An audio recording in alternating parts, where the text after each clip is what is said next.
Okay, these are the smaller brackets that go into these two holes here. And we already put the rib nuts compressed in them because on this end there's almost 3 layers of plastic, which is too thick to run the nutcert through.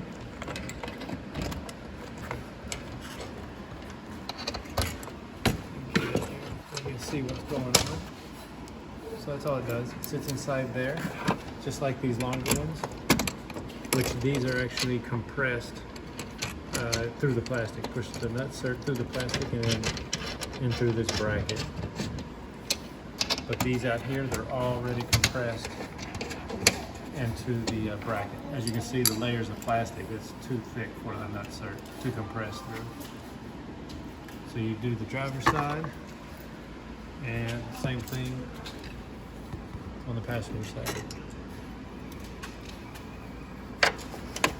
You mark these holes through the plastic after you put the splitter up. So put the splitter up, let it hang, and then go and mark the 2 holes for this bracket, and then mark the holes for these brackets as well, which is here.